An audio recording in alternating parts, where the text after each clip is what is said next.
إن الحمد لله نحمده تعالى ونستعينه ونستغفره ونعوذ بالله من شرور أنفسنا وسيئات أعمالنا من يهده الله فلا مضل له ومن يضلل فلا هادي له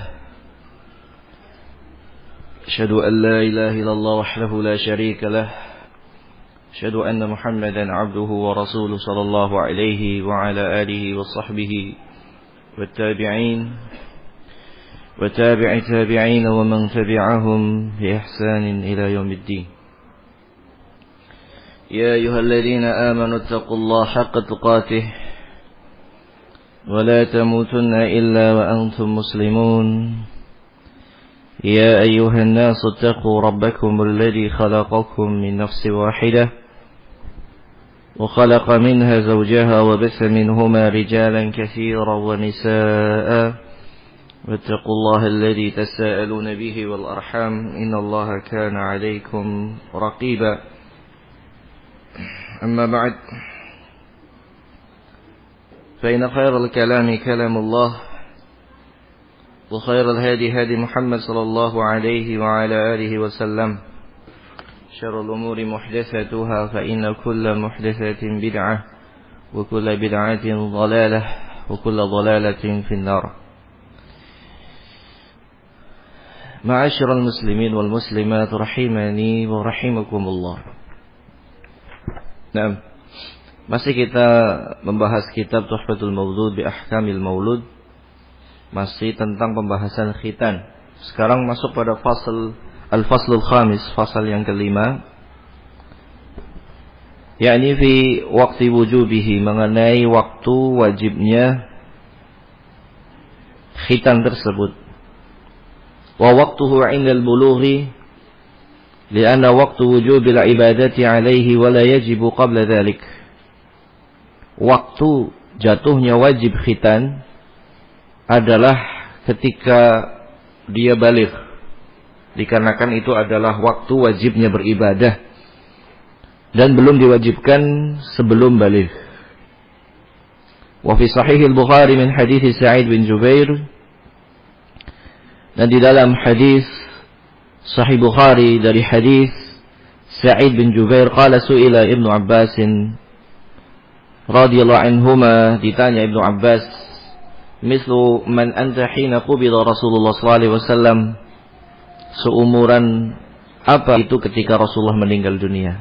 Qala ana yawma idin makhtun, katakan saat itu wa kanu la yahtatuna ar-rajula hatta yudrika, dan kebiasaan orang Madinah itu tidak mengkhitan, ya, kebiasaan sebagian orang Arab tidak mengkhitan kecuali sudah mendekati baligh. Walaupun memang ada sebagian yang ketika kecilnya ya sudah dikhitan. Wa qad ikhtalafa fi sinni Ibnu Abbas 'inda wafatin Nabi, dan terpendapat mengenai waktu usianya ketika Rasulullah SAW meninggal dunia. Al-Waqidi wulida fi Syi'li qabla khuruji Bani Hashim minhu qabla al-hijrah bi 3 sinin Allah walahu 13 sanatan. Beliau dilahirkan di tengah-tengah kabilahnya beliau sebelum Bani Hashim keluar dari Makkah, yaitu sebelum hijrah sekitar kurang 3 tahun. Dan Rasulullah SAW saat meninggal dunia, Ibnu Abbas usianya 13 tahun. Wa qala Sa'id bin Jubair an Ibnu Abbas, tufiya Rasulullah SAW wa ana ibnu 10 sinin. Rasulullah meninggal usianya 10 tahun. Waqad qara'tul muhkam, dan aku sudah menghafal, membaca, kalau orang dulu itu menghafal al-muhkam. Al-muhkam ini mufassal, ini dari surat Qaf sampai An-Nas. Memang ada perbedaan pendapat, tapi yang masyhur dari Qaf sampai An-Nas. Dibagi menjadi 3, ada qisar mufassal, tul mufassal, ada ausat mufassal. Mufassal yang panjang, pertengahan, dan yang pendek. Yang pendek dari An-Nas sampai Ad-Duha. Ya, kemudian yang pertengahan Ad-Duha sampai An-Naba, ada yang mengatakan sampai Al-A'la. kemudian selebihnya sampai qaf itu tuwal mufassal yang panjang-panjang. Kalau yang pendek disunahkan secara umum dibaca saat salat maghrib. Kalau yang pertengahan dibaca salat isya, atau sebagiannya kadang yang panjang. Dan subuh itu adalah mufassal yang panjang. Ya. Ini secara umum. Wa qala Abu Umar, ruwina dzalika anhu min wujuh, diriwayatkan dari beliau dari berbagai sisi. Qala wa qad ruwiya an Ibnu Ishaq an Sa'id bin Jubair an Ibnu Abbas radhiyallahu anhuma. Diriwayatkan pula dari Ibnu Ishaq dari Sa'id bin Jubair dari Ibnu Abbas, qubida Rasulullah sallallahu alaihi wasallam wa ana khatinun aw makhtunun. Rasulullah SAW meninggal dunia dalam keadaan aku sudah dikhitan atau hendak dikhitan. Tetapi riwayat ini la yasih, tidak sahih. Qultu bal huwa ashah syai'in fil bab. Tapi aku katakan, kata Ibnu Qayyim, ini yang paling sahih dalam bab ini. Wa huwa alladhi rawahu al-Bukhari fi sahihih. Ini yang diriwayatkan oleh Bukhari dalam sahihnya, kama taqaddam. Ya, yaitu yang sahih dari Ibnu Abbas, bahwasanya beliau sudah atau hampir dikhitan ketika Rasulullah SAW meninggal dunia. Dan ketika itu berarti kurang lebih ya antara 10 sampai 13 tahun usia beliau. Dan itu berarti usia ya, sebelum usia itu hendaknya dikhitan bagi laki-laki. Kalau bagi perempuan karena mereka lebih dulu balighnya tentunya sebelum 9 tahun. Ini kalau perempuan. Wa qala Abdullah bin Imam Ahmad, berkata Abdullah bin Imam Ahmad, haddatsana Abi qala haddatsana Sulaiman bin Dawud qala haddatsana Syu'bah an Abi Ishaq qala sami'tu Sa'id bin Jubair yuhadditsu an Ibnu Abbas. Qala, bahwasanya beliau mengatakan tuwfiya Rasulullah sallallahu alaihi wasallam wa ana ibnu 15 sanah. Rasulullah meninggal ketika aku, Ibnu Abbas, usianya 15 tahun. Qala Abdullah, qala Abi, berkata ayahku, hadha huwa shawab. Menurut Imam Ahmad ini yang benar. Nah, di sini dibawakan riwayat usia beliau. Apakah 10, 13, atau 15? Usia Ibnu Abbas ketika Rasulullah meninggal. Kullu wa fi sahihain, dalam Bukhari Muslim, qala aqbaltu rakiban ala atani wa yawma idin qad lahaztul ihtilam. Ketika aku berkendara ya, dan aku ketika itu baru saja ihtilam, baru saja baligh. Ketika aku sudah mulai memegang kendaraan sendiri, dan saat itu aku baru saja baligh. Wa Rasulullah SAW yusallin bin nasi bimina ila ghairi jidar. Dan ketika itu Rasulullah SAW salat mengimami manusia di Mina tanpa tembok. Famaratu baina yadayhi ba'di shaf. Dan aku ketika itu melewati orang-orang yang di depan shaf. Ya, hadisnya Bukhari. Ya, hadis ini terkait tentang sutroh imam enggak harus tembok. Ya. Dan diterangkan dalam riwayat lain ketika itu Rasulullah sutrohnya adalah untanya. Ya, sutrohnya adalah untanya. Adapun bagi jamaah sutrohnya adalah sutroh imam. Sehingga ketika seorang anak berjalan di hadapan jamaah, di hadapan shaf ya, di hadapan shaf, itu sesuatu yang tidak mengapa secara hukum. Ya, tidak membatalkan atau tidak harus dihalangi. Ya, kecuali tentunya kalau mengganggu sholat bisa ditertibkan. Tetapi yang harus dihalangi adalah ketika seseorang melewati di depan imam atau ketika kita sholat munfarid, sholat sendirian. Maka kalau ada orang yang lewat di hadapan jangkauan tangan kita, maka itu harus dihalangi dengan tangan kita. Adapun kalau sudah di luar jangkauan tangan kita, ya sudah, nggak usah maju. Ya. Kurang lebih kalau kita sujud itu kan 1 meter di hadapan kita. Ya, demikian. Walladhi 'alaihi aktsaru ahli siyari wal akhbar anna sinnahu kana yawma wafatin Nabi sallallahu alaihi wasallam 13 sanatan. Fa innahu wulida fi Syi'bi. Kebanyakan pakar sejarah mengatakan usianya Ibnu Abbas ketika Rasulullah meninggal itu 13 tahun. Dan beliau dilahirkan di Syi'b, di lembah yang dulu Rasulullah dan Bani Hashim itu diboikot oleh orang-orang Mekah. Wa kana qabla al-hijrah bi 3 sinin, dan saat itu adalah 3 tahun sebelum hijrah. Wa aqama Rasulullah sallallahu alaihi wasallam bil Madinah 10, dan Rasulullah tinggal di Madinah 10 tahun. Waqad akhbara annahu kana hina idzin maftunan, dan saat itu Ibnu Abbas mengatakan saat itulah Rasulullah meninggal, aku baru saja dikhitan. Berarti menjelang 13 tahun. Dan ini wajar biasanya anak-anak laki-laki itu kurang lebih biasanya umumnya itu ihtilam atau baligh itu sekitar 12-13 tahun. Ya, maksimalnya 15 tahun. Lupa selambat-lambatnya. Jadi kalau perempuan itu jauh lebih mendahului anak laki-laki. Ya. Jauh lebih mendahului anak laki-laki, yaitu biasanya maksimalnya adalah 9 tahun usia haidnya. Bahkan bisa kurang dari itu. Apalagi di zaman sekarang, ya. Saat informasi itu tidak terbendung, maka bisa saja anak perempuan itu akan lebih cepat balik. Bahkan mungkin 7 atau 8 tahun sudah balik. Dari sini kita harus memahami ya anak-anak kita. Ya, ketika sudah masuk 7 tahun perempuan, kita harus perhatikan gerak-geriknya, tingkah lakunya, tutur katanya, itu harus kita perhatikan. Barangkali dia balik di usia-usia 8 sebelum 9, walaupun belum balik, walaupun belum haid. Ya. Kenapa kita harus perhatian dengan usia balik anak kita? Karena terkait tentang kewajiban anak tersebut untuk beribadah kepada Allah. Beribadah kepada Allah. Kalau perempuan ya kewajiban yang zahir seperti ya sholat tentunya, puasa tentunya, dan yang sangat nampak sekali adalah jilbab. Jilbab. Ya. Menutup aurat. Harus dipisah dengan laki-laki. Kemudian kalau anak laki-laki ya sholat berjamaah di masjid. Ya.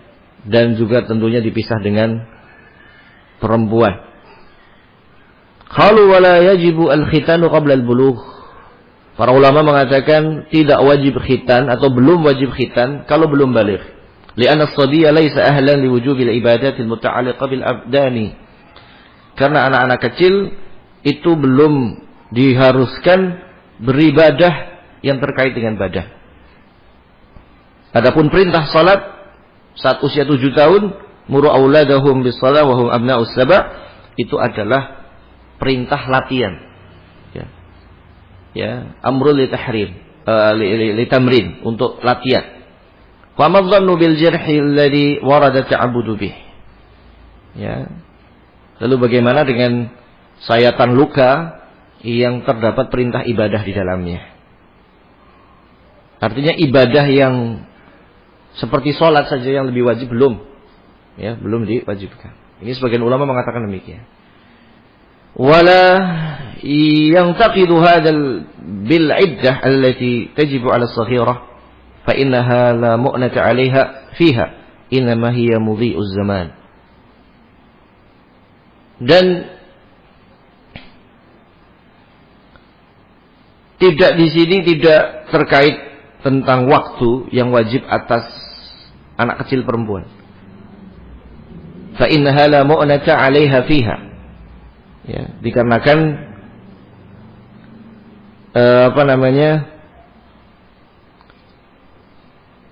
tidak ada tanggungan atas anak tersebut, anak perempuan tersebut. Ya, tetapi yang disyariatkan bagi perempuan adalah ketika sebelum balighnya. Ya, karena perempuan dengan laki-laki khitannya berbeda.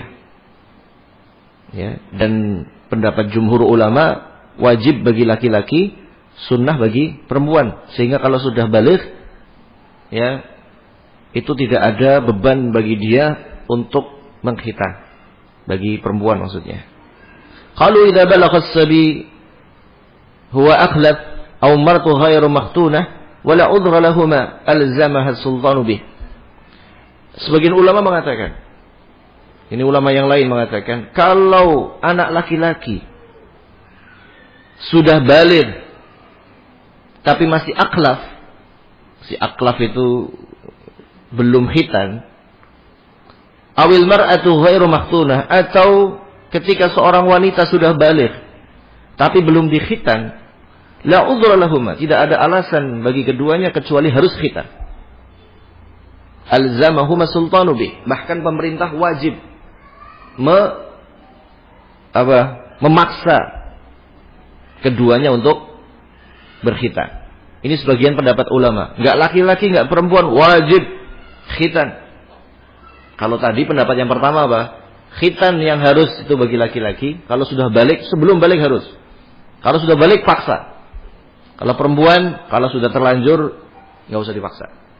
Tapi pendapat ulama yang berikutnya, laki-laki dan perempuan kalau sudah balik belum khitan wajib dipaksa untuk khitan.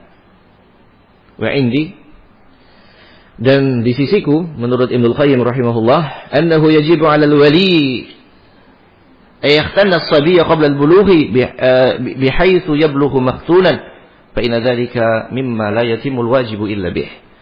Kata Ibnu Qayyim, wajib atas walinya, bapaknya, kakeknya, pamannya, ya, ini walinya, wajib untuk mengkhitan anak-anak sebelum balighnya, sehingga ketika sudah baligh itu dia dalam keadaan sudah khitan. Inilah perkara yang tidak akan sempurna kewajiban kecuali dengannya. Karena ketika dia sudah baligh, sudah wajib suci dia, sudah wajib wudu dia, sholat dia. Kalau dalam keadaan belum dikhitan, wudunya tidak sempurna. Amma qaul Ibnu Abbas, adapun perkataan Ibnu Abbas, wa kanu la yahtanuna ar-rajula hatta yudrika ay hatta yuqaribul bulugha. Ibnu Abbas pernah mengatakan, dulu mereka tidak menghitan laki-laki kecuali mendekati baligh. Qaulihi wa idza balaghna ajalahunna fa amsikuhunna bima'ruf. Ini mirip dengan dalam surat Talaq, walaupun ini terkait tentang talak, tapi bisa dijadikan dalil masalah ini. Kalau mereka hampir tiba masa balighnya, maka tahanlah mereka dengan baik. Ay wa'da ba'da bulughil ajal la ya'tiyal imsak. Yaitu setelah datang masa waktunya tidak boleh ditahan lagi. Begitu. Waqad sarraha Ibnu Abbas annahu kana yauma mautin nabi makhtunan. Dan Ibnu Abbas menyatakan sendiri ketika Rasulullah wafat, beliau dalam keadaan sudah dikhitan. Wa akhbara fi hajjatil wada' alladhi 'asha badahu Rasulullah sallallahu alaihi wasallam bid'an wa thamina sa'a yawman. Dan juga beliau kabarkan saat haji wada'. Beliau saat itu setelah haji wada' itu masih hidup sekitar 80 sekian hari. Wa lahu kana qad nahazal ihtilam, dan saat itu Ibnu Abbas ihtilam, ya, baligh. Wa qad amara Nabi sallallahu alaihi wasallam al-aba ay ya'muru auladahum bis-salati lis-sab'in. Dan Rasulullah sallallahu alaihi wasallam memerintahkan para ayah untuk memerintahkan anaknya melaksanakan salat saat usia 7 tahun. Wa yadribuhum 'ala tarkiha li 'ashrin. Dan untuk memukul anak-anak kalau sudah 10 tahun enggak mau salat atau salatnya enggak tertib. وَكَيْفَ يَصُوهُ لَهُمْ تَرْكُ خِتَانِهِمْ حَتَّى يُجَاوِزُ الْبُلُوغ. Lalu bagaimana mungkin Rasulullah membiarkan mereka tidak menghitan anak-anaknya sampai baligh. Intinya, wallahu a'lam, wajib untuk menghitan, ya, anak-anak kita sebelum balighnya. Ya, kalau belum baligh masih boleh kita ulur. Tapi kalau sudah baligh itu ya berarti tadi, kalau kita lihat Ibnu Abbas ya 12 harus dihitan. Karena 13-nya beliau ihtilam. 13-nya beliau sudah baligh. Apabila sudah melewati baligh masih belum dikhitan, maka wajib, enggak ada alasan, enggak boleh diundur, harus khitan. Ya, bawa ke mantri, khitan. Begitu. Hanya saja ulama beda pendapat. Kalau laki-laki sepakat Kalau balik harus, nggak ada alasan. Tapi kalau perempuan, tadi ulama ada dua pendapat. Pendapat yang mengatakan, yang pertama mengatakan, lah kalau laki-laki dipaksa, kalau perempuan kalau sudah balik ya sudah kandung, nggak usah dipaksa. Ya, karena nggak wajib bagi mereka. Tetapi ulama kedua mengatakan laki-laki perempuan sama wajibnya, dan ketika sudah balik belum khitan wajib untuk dikhitan. Kalau walinya nggak mengkhitan, maka nanti pemerintah yang mengkhitankan. Walinya nggak punya dana, nanti pemerintah yang akan mendanai. Atau sekarang banyak ya khitan-khitan gratis kan banyak, ya, khitan-khitanan massal ya. Cuma kalau khitan massal perempuan kan kayaknya nggak lazim ya. Nah, makanya insya Allah ini sunnah ya, dilaksanakan itu barakah, itu kebaikan bagi dunia akhirat kita, laki-laki atau perempuan. Nah, kemudian mengenai al-faslus sadis, fasal yang ke-6 di sini. Fil ikhtilaf fi karahiyati yaumis sabi', mengenai apakah dimakruhkan dikhitan pada hari ke-7 kelahiran. Wa qad ikhtulifa fi dzalik ala qaulain. Dipersisikan pendapat ini terbagi menjadi dua pendapat. Perkara ini ya ada persisi yang dikatakan para ulama dan dibagi menjadi dua pendapat. Huma riwayatan 'anil Imam Ahmad. Di mana dua-duanya ini pendapatnya Imam Ahmad. Jadi di antara karakteristik mazhab Hambali itu begini. Jadi beliau itu dalam satu hal, dalam satu perkara itu terkadang ada sampai 3-4 pendapat Imam Ahmad. Itu banyak sebab ya. Terkadang beliau baru sampai hadisnya, atau ada bertambah hadis yang lainnya dan seterusnya, atau dulu baru dapat hadis yang mursal, setelah itu dapat hadis yang dhaif, hadis yang sahih. Ini Imam Ahmad, karakteristik beliau. Jadi kalau kita belajar dari madhab Imam Ahmad itu terkadang sudah mewakili madhab-madhab yang lainnya. Karena dari madhab beliau kadang satu pendapat itu satu masalah terkadang terdapat bisa 2, 3, 4 bahkan 5 pendapat beliau. Ya, ini karakteristik keistimewaan mazhab Imam Ahmad. Ya. Sehingga ketika mendapati muqaran, mazhab muqaran, pembahasan fikih muqaran, ya kita tidak kaget lagi karena di mazhab Imam Ahmad sendiri sudah beliau sering menyampaikan pendapat yang berbeda. Apalagi beliau imam yang keempat, jadi memang sudah mengetahui pendapatnya Imam Abi Hanifah, Imam Malik dan Imam Syafi'i. Dan imam-imam yang lainnya selain daripada yang mazhab terkenal. Intinya kita kembali kepada tema. Hari ke-7 ini terjadi perbedaan pendapat. Ada 2 pendapat. Disebutkan oleh Al-Khalal dalam bab dzikr khitan as-sabi. Qala akhbarani Abdul Malik bin Abdul Hamid annahu dzakara Abu Abdullah al-khitan as-sabi likam yahtatin. Disebutkan kepada Imam Ahmad usia berapa harus dikhitan. Qala la adri, aku tidak mengetahui. La asma' fihi syai'an. Aku tidak pernah mendengar hadis terkait itu. Faqultu lahu innahu yashukku 'ala as-saghir ibnu 10. Yaghludu 'alaihi wa dzakartu lahu ibni Muhammad annahu 5 sinin. Fashtahi an ahtinahu fiha wa ra'aituhu kana yashtahi dhalik wa ra'aituhu yakrahu al-'ashrah li ghaladhihi 'alaihi wa shiddatihi. Kemudian aku mengatakan kepada Imam Ahmad, yaitu Abdul Malik bin Abdul Hamid, kalau anak sudah 10 tahun susah wahai Imam. Biasanya anaknya juga sudah menolak dan juga kulitnya sudah mengeras. Dan aku sebutkan kepadanya bahwasanya putraku dikhitan usia 5 tahun. Dan itu lebih mudah bagi dia, lebih nurut bagi dia, ya. Dan aku berpandangan dimakruhkan pada usia 10 tahun. Artinya menurut beliau kalau semakin ditunda itu makruh, tidak bagus. Anaknya berani untuk menolak dan juga nanti kulfahnya, kulitnya juga semakin mengeras. Ya. Qala li ma dhanantu anna as-saghir yashtuddu alayhi hadha. Aku tidak menyangka anak kecil bisa merasa keberatan seperti ini. Walam arahu yaqra' as-saghir asy-syahr aw as-sanah walam yakul fi dzalika syai'a. Kata Imam Ahmad, aku tidak memakruhkan baik usia yang muda ataupun sudah baru usia sebulan ataupun 1 tahun, karena Rasulullah tidak membicarakan masalah usianya harus dikhitan. Illa anni ra'aituhu ya'jabu min ayyakuna hadha yu'di as-saghir. Tapi aku senang kalau dari kecil anak tersebut sudah dikhitan. Wa qala Abdul Malik wa sami'tuhu yaqul, dan berkata Abdul Malik, aku mendengar beliau mengatakan, kan Al-Hasan yaqrahu wa yaqtatin as-sabi yawm as-sabih. Aku mendengar Al-Hasan Al-Basri, ini kan diskusinya Imam Ahmad sama muridnya. Aku mendengar Imam Hasan Al-Basri memakruhkan khitan pada usia 7 hari. Ya. Kemudian pada riwayat berikutnya Imam Ahmad ditanya mengenai seorang anak yang dikhitan li sab'ati ayyam. Ya. Hari ke-7 kemudian dikhitan.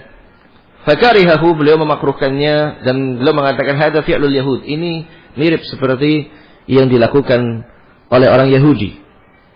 Ya, karena orang Yahudi memang melakukan khitan di hari ke-7 kelahiran anaknya. Ya. Dan seterusnya bawakan riwayat oleh Imam Ahmad dan Imam Hasan Al-Basri yang intinya adalah dalam sebagian riwayat Imam Ahmad beliau memakruhkan, demikian pula Al-Hasan Al-Basri. Ya. Tapi di sini Imam Ahmad dalam riwayat lain ketika beliau ditanya, in khutina yawm as-sabi fala ba's. Kalau dikhitan hari ke-7 tidak mengapa. Wa innama karihahu al-Hasan kaila yushabbiha al-bil yahud wa laysa fi hadha syai'. Tapi Hasan memakruhkannya, Al-Hasan Al-Basri, karena mirip dengan Yahudi hari ke-7, dan menurut saya masalah seperti ini tidak mengapa. Ya. Menurut saya hal seperti ini tidak mengapa. Dan ulama yang lain seperti disebutkan oleh Ibnu Munzir tentang masalah waktu khitan, wa qad ikhtalafu fi waqtil khitan. Para ulama berbeda pendapat mengenai waktu khitan. Fakariha ta'ifatun ay yuhtana as-sabiyyu yawm as-sabi'ih. Sebagian ulama berpendapat dimakruhkan hari ke-7, seperti Al-Hasan Al-Basri, Malik bin Anas, khilafan 'ala al-yahud, untuk menyelisihi Yahudi. Bahkan berkata Tsauri hadza khatar, ini bahaya kalau hari ke-7. Ya, qala Malik, Imam Malik mengatakan wasafi khilafil yahud, yang benar menyelisih Yahudi. Ya. Wa amatu ma ra'aitul khitan fi baladina hadza ashghar. Dan kebanyakan yang aku lihat khitan di negeriku ini, di Madinah, itu asghar. Ya, asghar ini adalah ketika gigi bayi sudah muncul. Usia berapa ini? Bayi sudah ada giginya. Ya beda-beda bayi ya. Mungkin 1 tahunan. Atau bahkan ada yang baru 10 bulan itu sudah tumbuh gigi. Intinya Imam Malik melihat di Madinah masyhurnya demikian. Imam Ahmad mengatakan lam asma' fi dzalika syai'. Ya, aku tidak pernah mendengar ya dalam masalah ini hadisnya. Adapun berkata Laits bin Sa'ad al-khitan lil hulama baina sinin ila al-ashrah. Bahkan Laits bin Sa'ad mengatakan yang paling bagus khitan usia 7 sampai 10. Ini dari pendapat Laits bin Sa'ad. Kemudian riwayat lain dari Makhul dari yang lainnya bahwasanya Ibrahim Khalilur Rahman khatana ibnahu Ishaq di 7 ayyam. Dihikayatkan bahwasanya Nabi Ibrahim menyunati atau mengkhitan putranya Ishaq, putra beliau yang kedua, pada hari ke-7 dari kelahiran. Wa khatana ibnahu Ismail 13 sana. Tapi mengkhitan anaknya Nabi Ismail ketika usianya 13 tahun. Ya. Kenapa? Karena Nabi Ismail adalah kakaknya Nabi Ibrahim umur 80 tahun dikhitan, putranya saat itu 13 tahun Ismail, dan anaknya yang adiknya yaitu Ishak, adiknya Ismail, ketika usia 7 hari. Dan juga diriwayatkan dari Abi Ja'far anna Fatimah kanat takhtinu waladaha yawm as-sabi'. Demikian pula Fatimah bintu Rasul sallallahu alaihi wasallam, beliau mengkhitan anaknya pada hari ke-7. Ya, hari ke-7. Qala Ibnu al-Mundhir, berkata Ibnu al-Mundhir, wa laysa fi hadzal bab syai'un yathbutu wa laysa li waqtil khitani khabarun yurja'u ilaihi wa la sunnatun tus'amalu. Dalam bab ini tidak ada hadis yang sahih menurut beliau yang menentukan waktu khitan. Tidak ada khabar yang bisa dikembalikan kepadanya perkara ini, dan tidak ada sunnah yang diamalkan selama ini menurut beliau. Fal asya' 'ala al-ibahah la yajuzu khatru syai'in minha illa bihujjah. Dan hukum asalnya boleh, ya, dan tidak boleh kita melarangnya kecuali dengan dalil. Artinya beliau merajihkan boleh hari ke-7. Enggak boleh melarang kecuali dengan dalil. Wala na'lamu ma'a man mana'a yuhtana as-sabi li sab'ati ayyam hujjah. Dan aku tidak memandang orang yang melarang bayi untuk dikhitan hari ke-7 itu ada dalilnya. Jadi pendapat yang lemah menurut beliau. Wa fi Sunan al-Baihaqi, dalam Sunan al-Baihaqi dari hadis Zuhair bin Muhammad dari Muhammad ibn al-Munkadir dari Jabir, qala aqa Rasulullah sallallahu alaihi wasallam 'anil Hasan wal Husain. Rasulullah pernah mengaqiqai Hasan dan Husain wa khatanahuma li sab'ati ayyam. Dan beliau mengkhitankan Hasan dan Husain pada hari yang ke-7. Pada hari yang ke-7. Nah, ini ada hadis. Ya. Nah, permasalahannya hadis ini dipersisikan tadi para ulama. Menurut sebagian ulama yang berpendapat tadi kan kayak Ibnu Munzir mengatakan enggak ada hadis yang sahih. Walaupun kenyataannya ada hadis yang sahih, tetapi ada hadis, tapi menurut mereka lemah hadisnya.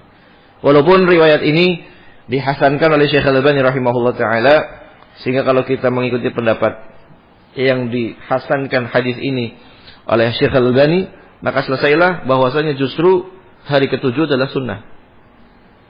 Sebagaimana biasanya pada beberapa ritual ibadah memang ada kesamaan dengan orang Yahudi. Ya, pada beberapa hal. Apalagi dari asalnya sama, yaitu Nabi Ibrahim, Ismail dan Ishak. Ya. Dan juga dalam riwayat lain, anna Ibrahim khatana Ishak wa huwa ibnu sab'ati ayyam, bahwasanya Ibrahim mengkhitan Ishak ketika hari ke-7. Qala Syekhuna, berkata guru kami Syekhul Islam Ibnu Taimiyah, khatana Ibrahim Ishak li sab'ati ayyam wa khatana Ismail inda bulughi. Fasara khitanu Ishaq sunnatun fi banihi wa khitanu Ismail sunnatun fi banihi. Menurut Syekhul Islam, kalau beliau rinci, Ishaq dikhitan hari ke-7. Sehingga dan Ismail dikhitan sebelum balik. Maka jadilah khitannya Ishaq pada hari ke-7 ini sunnahnya keturunannya, kebiasaan keturunannya Yahudi. Dan khitannya Ismail sebelum baliknya. Sehingga tadi kisahnya Ibnu Abbas, kebiasaan orang Arab sebelum balik, ya sekitar 12 tahunan atau 13 tahun.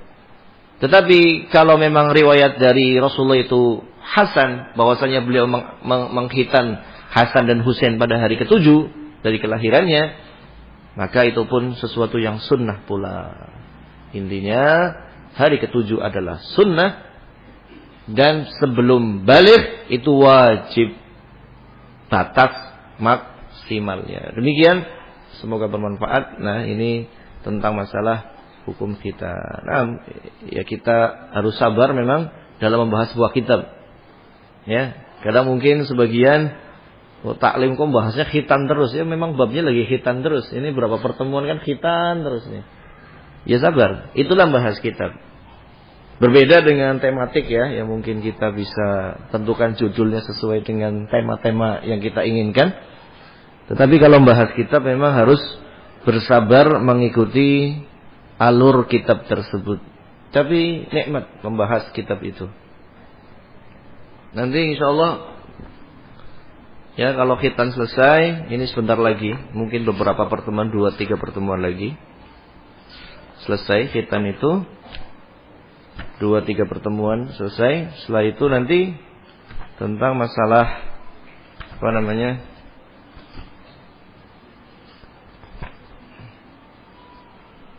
bagi nanti perempuan, yaitu menindik telinga, kemudian nanti mulai hukum air kencingnya bayi, ya. Kemudian pula tentang hukum masalah liur, air liurnya bayi. Ini dibahas semuanya di sini.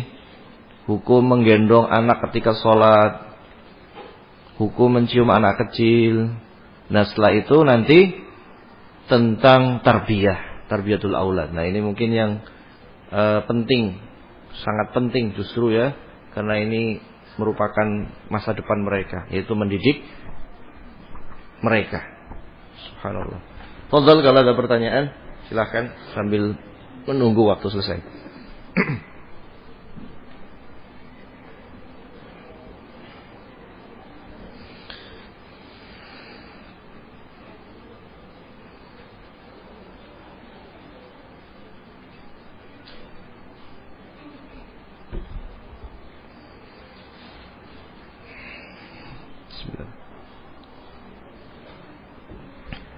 Mohon nasihatnya terkait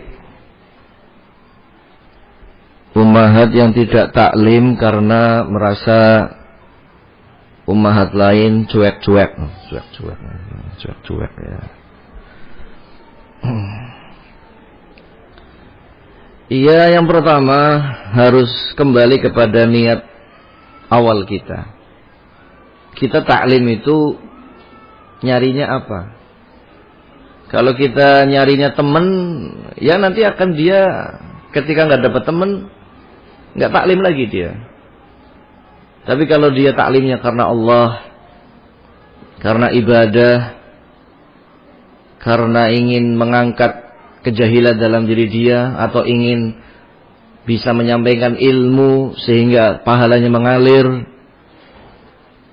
ya, maka tentunya dia akan berusaha untuk istiqomah taklim. Karena yang namanya taklim pasti ada penghalangnya. Bahkan ada penyair, ya, kata penyair, wasbir ala murril jafa min muallimi fa inna rusubal ilmi fi nafaratih wa man la apa? Lanjutannya apa? Wa man lam yastabir apa? Subhanallah. Wasbir ala muril jafa min muallimi. Sabarlah terhadap kekakuan dari seorang pengajar, dari seorang ustadz ketika mengajar. Ya, jadi ulama dulu itu dididik untuk sabar terhadap ustadznya. Barangkali ustadznya kalau nyampaikan kurang enak, tapi ilmu yang disampaikan. Barangkali ustadznya nggak ada guyonnya. Biasa kalau taklim ya guyon, lawak, lucu ustadznya. Nah tiba-tiba di salafi itu ustadznya nggak ada yang lucu. Bahasnya kitab terus, bahasnya ilmu terus. Ya sabar, disuruh sabar. Ya kalau ngelawak ya nggak usah taklim aja, kita sama temen lawak ya terus. Jadi sabar, untuk sabar terhadap kekakuan daripada pengajar, termasuk kekakuan daripada apa? Teman-teman belajar. Harus sabar. Ya. Fa inna rusubal ilmi fi nafaratih. Karena meresapnya ilmu itu karena kita bersabar duduk mendengarkan ilmu tadi. Sabar. Duduk mendengarkan ilmu, sabar terhadap ustadznya, sabar terhadap kanan kirinya. Dulu ada ulama, siapa Al-A'mash ya, beliau buta. Jadi kebiasaan beliau kalau taklim itu meludah ke arah kiri. Dan beliau sangat pantang kalau ada muridnya berisik. Kalau berisik beliau langsung pergi. Ya. Suatu ketika ada orang baru duduk di sampingnya, sebelah kiri, dan biasanya beliau meludah ke arah kiri. Dan memang dipersiapkan oleh muridnya di situ untuk meludah. Ada wadahnya begitu. Ada orang baru duduk di sebelah kiri. Akhirnya apa? Diludailah di arah kiri tadi. Ketika mau pindah, muridnya menahan. Karena apa? Kalau ada terdengar muridnya itu beranjak dari taklim, berisik, maka A'mash langsung menutup majelisnya. Subhanakallahumma wa bihamdik. Selesai. Nggak dapat ilmu akhirnya. Tapi dengan menahan diludahi oleh gurunya tadi, akhirnya apa? Dapat ilmu. Yang lainnya dapat ilmu. Ini contoh saja. Ya kalau zaman sekarang banyaknya murid itu memang menuntut guru. Gurunya nggak enak, gurunya nggak ini, ustadznya nggak enak, taklimnya ceramahnya bosenin, sepaneng dan seterusnya. Jadi kalau dulu yang namanya guru itu didatangi murid. Kalau sekarang memang muridnya dimanjakan. Ya. Jadi sekali lagi kembali kepada niat awal umahat tersebut. Taklim itu mau apa? Kalau taklim mau cari teman, setelah nggak dapat teman yang cocok, akhirnya pergi, kan begitu ya. Jadi niatkan ikhlas karena Allah. Yang kedua, benar tidak cuek. Ya, benar nggak umahat ini cuek? Kalau memang cuek, ya berarti perlu diperbaiki. Ingat yang namanya wajah ceria itu ibadah. La tahqirana minal ma'rufi syai'a walau antal ka akhaka biwajhin talqin. Jangan remehkan kebaikan walaupun sedikit, walaupun bertemu saudaramu dengan wajah ceria. Jadi hendaknya umahat wajahnya ceria, jangan tadi cuek sama apalagi orang baru ya, orang baru. Ini kalau benar cuek.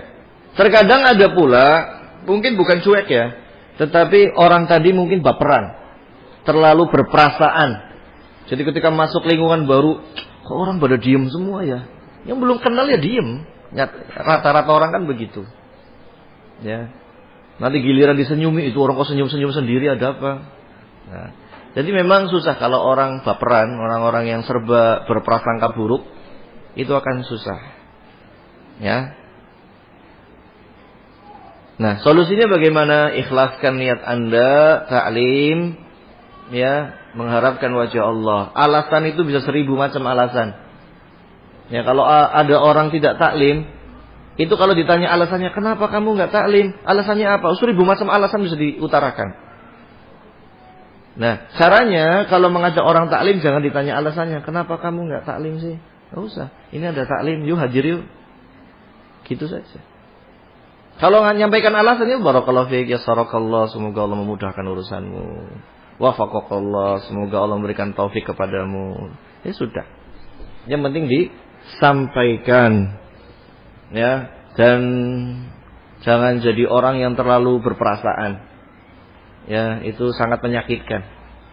Orang yang gampang sakit hati karena orang yang terlalu apa? Terlalu mengikuti hati, terlalu mengikuti perasaan dia. Akhirnya gampang sakit hati.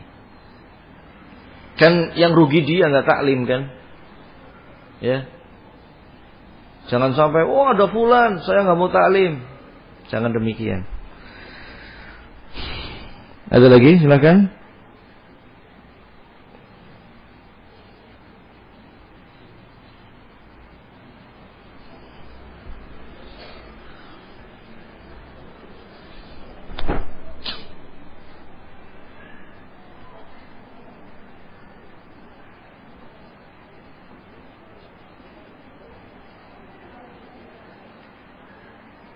Nah, ada lagi pertanyaan.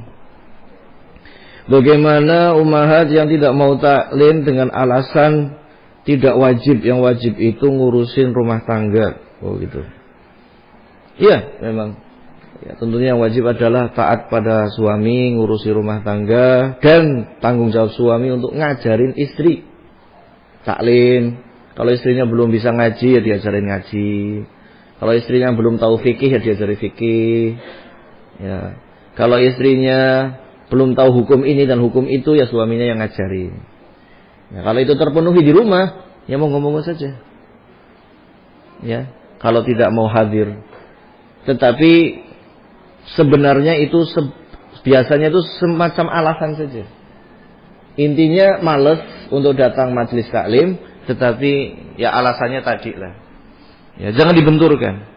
Rasulullah sendiri ada waktunya beliau mengisi seminggu sekali, sepekan sekali, ya, untuk taklim sahabiyah para sahabat wanita ketika itu.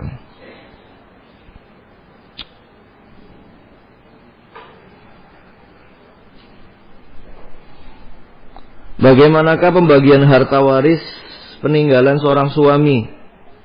Garis miring bapak dengan ahlul waris 1 orang istri. 1 ya, 1 orang istri. 4 anak perempuan, 1 anak laki-laki, 1 kakak perempuan, 1 adik perempuan. Ini saudara nggak dapat ya karena ada anak laki-laki. Jadi langsung saja si istri dapat 1/8, selebihnya untuk anak. Karena anaknya 5, 1 laki-laki, 4 perempuan, maka lebihnya itu dibagi 6. Soalnya dibagi 6, laki-laki dapat 2, perempuan dapat 1, seperti itu. Ya, begitu. Itu, seperti itu saja. Kakak, adik tidak dapat karena ada anak laki-laki. Jadi anak laki-laki itu penutup bagi hawashi, bagi kakak adik, paman bibi daripada si mayit. Adapun istri dapat 1/8, selebihnya dikasihkan ke anaknya, karena perempuan 4, laki-laki 2, dibaginya 6 sekali lagi. Dibagi 6, lebihnya bagi 6. Misalkan hartanya 8 juta, dia diambil 1/8 dulu, berapa? 1 juta. Setelah itu 7 jutanya dibagi 6. Setelah bagi 6 nanti laki-laki dapat 2 bagian, perempuan dapat 1 bagian. Selesai seperti itu. Apa saja yang termasuk harta waris dari si mayit? Tanah, pekarangan, pemberian orang tua. Pemberian apa nih? Hibah apa waris? Ya, intinya kalau sudah jadi hak milik si mayit, maka itu jadi harta waris. Pensiunan. Pensiunan itu ada 2 ya. Pensiunan ini untuk si mayitnya. Apa pensiunan ini untuk keluarga dari si mayitnya? Bisa dipahami ya? Nah, pensiunan ini untuk si mayitnya atau untuk si keluarga, atau biasanya istri atau anak pertama dan kedua ya Pak ya? Apa anak berapa? Pertama kedua ya? Kedua. Oh, maksimal 2 ya? Maksimal 2. Nah, ini pensiunan ini untuk PNS-nya yang sudah meninggal, apa untuk anaknya Pak? Apa untuk istri anak istrinya? Anak istri. Hanya untuk istri, bukan anak ya? Memang peruntukannya ke situ ya? Bukan ke mana yang meninggalnya? Sudah terputus ya? Oh ya. Berarti kalau memang peruntukannya untuk istrinya, ya itu haknya istri. Peruntukannya anaknya itu hak anak, bukan waris. Beda kalau pensiunan yang didapatkan oleh dirinya, artinya apa ya? Ya saat dia pensiun kan dapat tuh pensiunannya tersebut. Makanya perlu dirinci tadi pensiunannya itu peruntukannya ke siapa. Rumah FC, apa ini rumah FC apa nih? Rumah FC apa? Rumah FC apa nih? Rumah apa nih? Saya nggak paham rumah FC.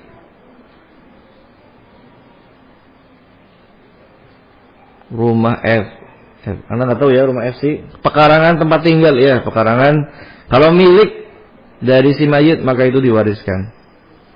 Bagaimana cara pembagiannya yang sesuai syar'i? Nah, tadi sudah dihitung ya. Sudah dihitung, silahkan nanti dipraktekkan di jumlah sendiri barangkali warisnya berapa. Ini kalau suami atau si mayit masih punya bapak, ibu, ini masih dapat ya? Masih dapat sudus 1/6 masing-masing bapak ibu.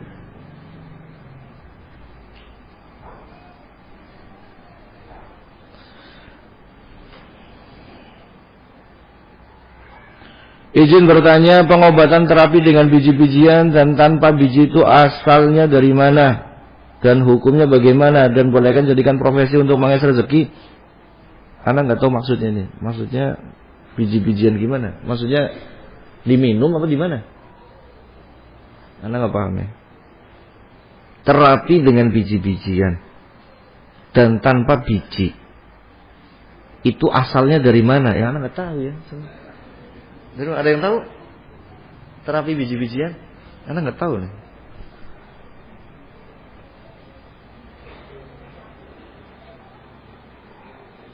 Ditempel-tempelin di tempat yang sakit. Anak nggak tahu. Wallahu a'lam. Jadi begini ya.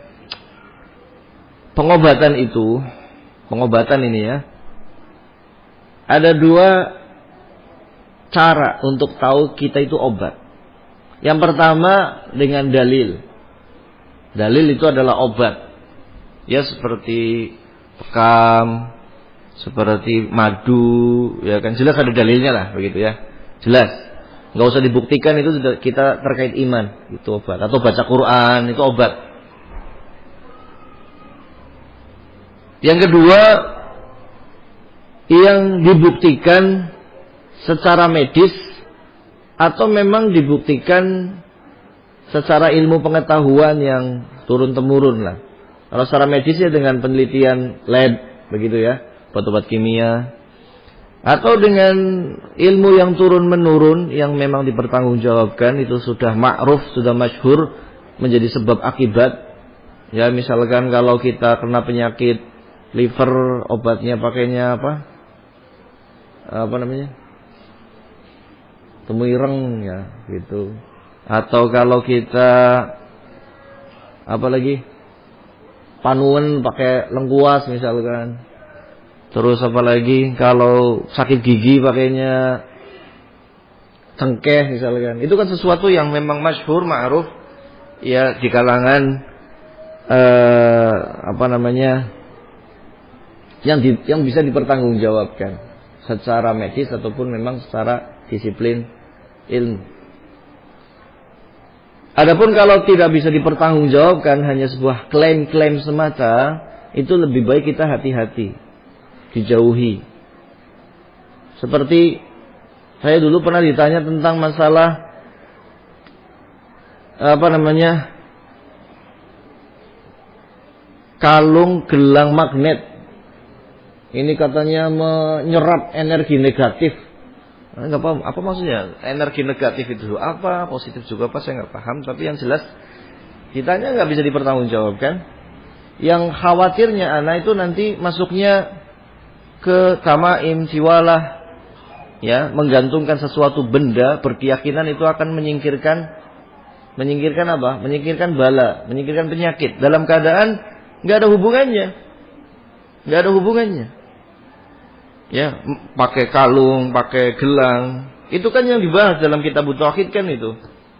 Yang dikatakan tiwalah tamaim syirkun. Tiwalah tamaim itu merupakan syirik. Awalnya adalah ya kalung yang dikalungkan ke lehernya anak supaya tidak kena penyakit ain. Atau kalung yang dikalungkan ke leher hewan supaya hewannya tidak terkena penyakit ain. Itu disuruh dipotong sama Rasulullah. Karena apa? Itu gak ada hubungannya sama kesehatan. Kemudian diyakini tanpa dasar bisa menghantarkan kepada kesyirikan. Ya. Itu demikian. Sehingga kalau ada yang ibaratnya mengajarkan atau mempraktekkan pengobatan-pengobatan yang tidak masyhur secara agama atau secara medis atau secara disiplin ilmu herbal juga misalkan, ya itu harus kita pertanyakan. Kalau ragu tinggalkan. Ya. Karena sesuatu yang benar itu jelas. Innal halala bayyin. Jelas. Ilmunya jelas. Misalkan kalau ditanya apa hukum minum paracetamol, ya sudah secara kesehatan itu obat turun panas kan selesai. Apa hukum minum misalkan kunyit, katanya menyegah apa kunyit itu? Mah, untuk mengobati mah. Ya memang secara herbalnya terkenal begitu. silakan saja. Tapi barang siapa yang ini minum dan aneh misalkan, makan kerikil misalkan, nanti mahnya sembuh misalkan.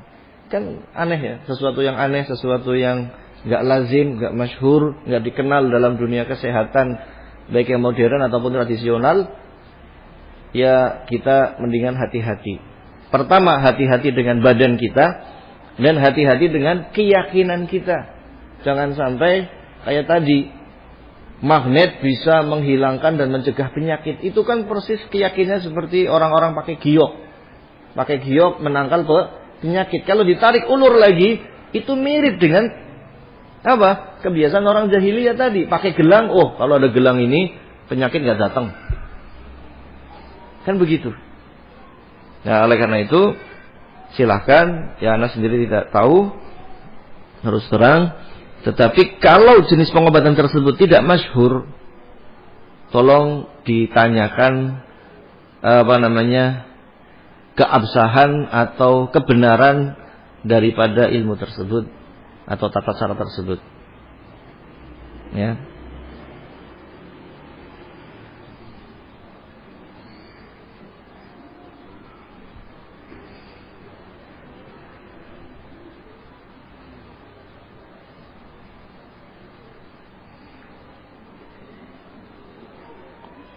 Kalau pengen tahu tanya kepada pakarnya. Silahkan. Pakar ya, kalau dokter ya tanya, benar nggak pengobatan ini? Pernah dulu ada yang tanya, Ustaz, bagaimana hukum kerokan? Itu kan secara kedokteran kan tidak diakui. Nah, kan begitu. Katanya kalau kerokan mencegah masuk angin.